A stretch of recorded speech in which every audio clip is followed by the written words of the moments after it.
If you look closely at modern India, the echoes of British rule are everywhere. You see it in the parliamentary system that governs the country, and you hear it in the widespread use of the English language. You can even spot it on a breakfast table, a morning meal of toast and a fried egg, finished with a bottle of Heinz ketchup.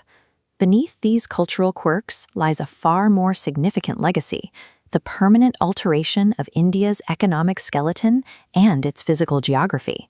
For centuries, when foreign conquerors took territory in India, they followed a predictable pattern. They demanded tribute and skimmed the wealth off the top, but they largely left the traditional local economy to function as it always had. British rule operated on a different model: industrial capitalism. This system aggressively rearranged the foundational blocks of land and labor to maximize profit, rewriting ownership laws and dictating exactly which crops farmers were allowed to grow. Understanding modern India requires viewing the colonial era as an aggressive, system-wide economic takeover.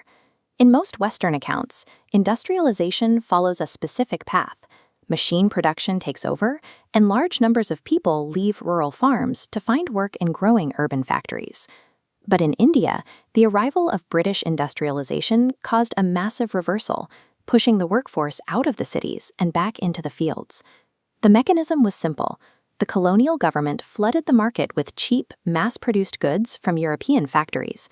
This influx destroyed the market for high-quality, locally produced Indian textiles. As shown in this photograph of a traditional workshop, the livelihoods of skilled urban weavers collapsed. Generations of hereditary craftsmanship became economically unviable.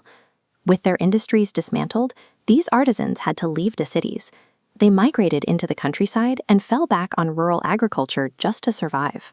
While Britain modernized and urbanized, India was systematically de-industrialized to eliminate competition for British factories. As the older interior centers of trade shrank, the British began building a new urban network focused entirely along the coastlines. These new cities, Mumbai, Kolkata, and Chennai, were engineered as funnels.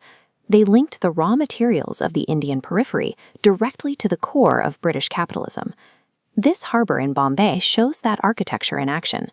The city was planned and developed so by 1900, over 3/4 of India's raw cotton was shipped through its docks.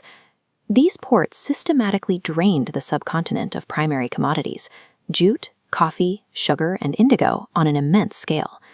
These port megacities were the concrete reality of global capitalism, designed for outward extraction rather than internal development.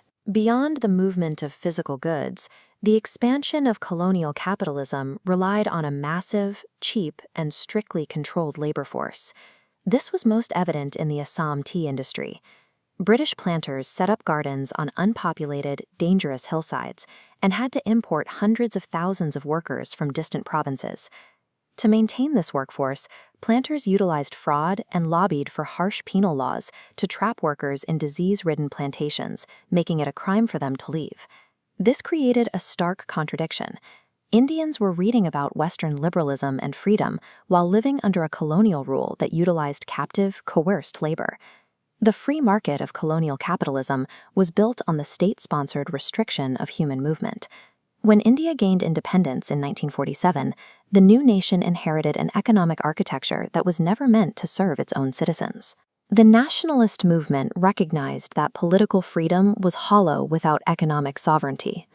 The response began with a push for local self-reliance.